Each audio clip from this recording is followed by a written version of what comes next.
All right, looking at passage 5 here. Again, when we're starting a science passage, the ECT tries really hard to trip you up and get you super confused and worried about big words and that sort of thing. The key thing with the science one, read the intro, go to the questions, and then find your answer.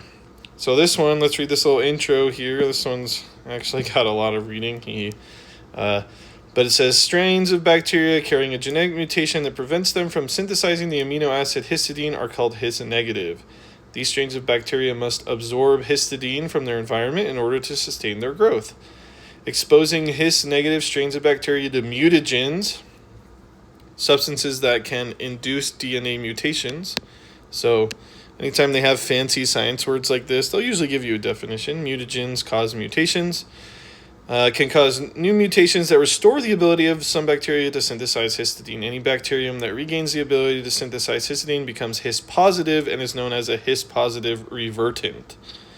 The number of His-positive revertants in a population of bacteria can indicate the potential of a substance to be mutagenic in humans. Oof. Scientists tested 4 substances, each suspected to be a mutagen, on a His-negative strain of bacteria, Salmonella typhimurium, whatever that is. Okay. So there's our intro. We're testing different stuff to see if it mutates bacteria because it could potentially mutate us. So let's jump in right here. Question 27.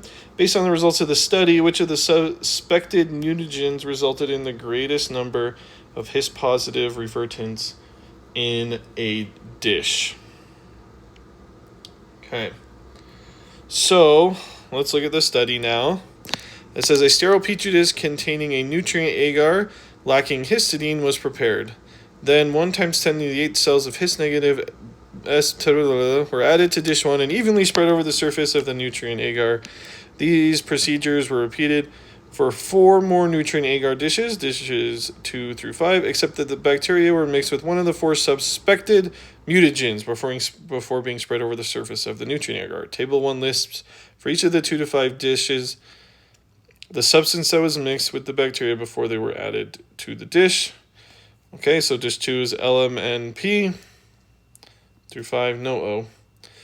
The 5 dishes were incubated at 37 degrees for 2 days. At the end of the incubation period, the number of colonies growing was determined. Okay, so 27 here, which one resulted in the most? Well, we can see right here, dish number 4 had 107, and dish number 4 is substance N, so that's going to be C for 27.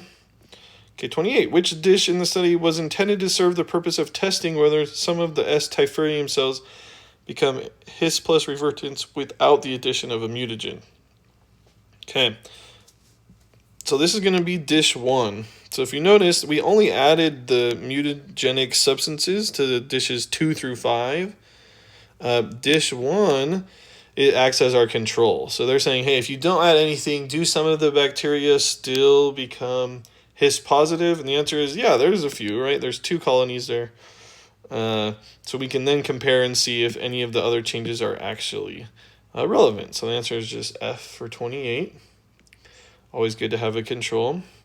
29. Based on the results of the study, what is the order of the suspected mutagens from the substance with the least potential to be mutagenic to the substance with the most potential?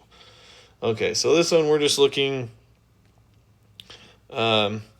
least to most, so that will be number 5 here, which is P. I'm going to label these L, M, N. Okay. So it's going to be P, L, M, N in that order of lowest to increasing amounts of mutagenic possibility. So 29 is B. Okay, 30. In the study, the scientists tested the effects of substance P at a concentration of 5 times 10 to the negative 9 grams per milliliter. After the study, the scientists repeated their test of the effect of substance P, but at 3 other concentrations.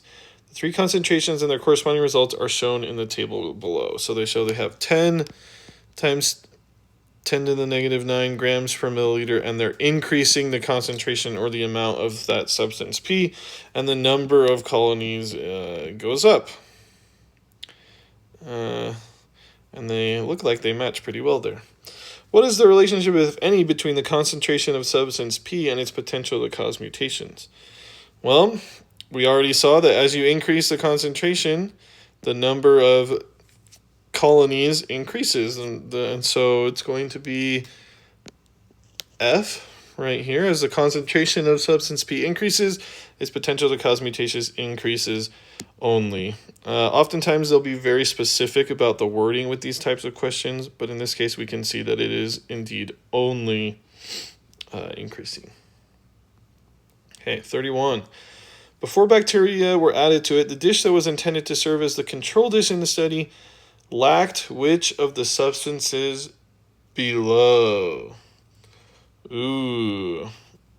Okay, so this one, let's come up here to the little explanation. A petri dish 1, containing a nutrient agar lacking histidine, was prepared. So there's no histidine in the nutrients. And we already talked about the fact that dish 1 doesn't have any mutagen. So let's come down here. It did indeed have nutrient agar, but it was lacking histidine and lacking a suspected mutagen. They didn't add any of the substances in. So 31 is going to be D. It's lacking histidine and it's lacking a suspected mutagen. 32. Which of the following statements about the numbers of bacteria that regain the ability to synthesize histidine is consistent with the results of the study for dishes 2 and 3? The number of bacteria that became His plus revertants after exposure to... Okay.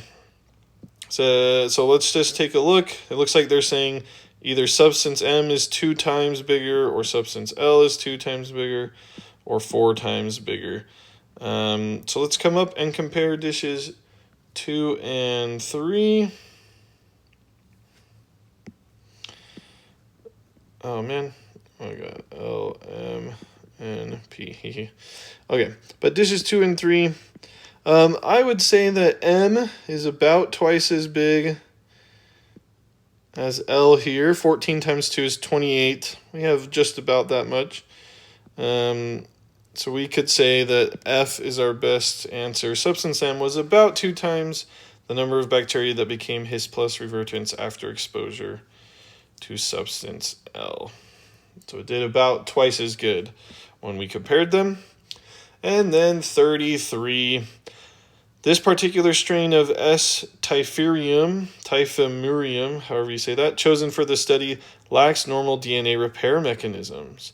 Which of the following statements gives the most likely reason this particular strain was chosen? Ooh, okay, so this is one of the rare questions in the ACT where it draws upon outside information for you to kind of answer here. But not being able to synthesize or not being able to repair DNA is kind of the biggest thing here. It lacks normal DNA repair mechanisms.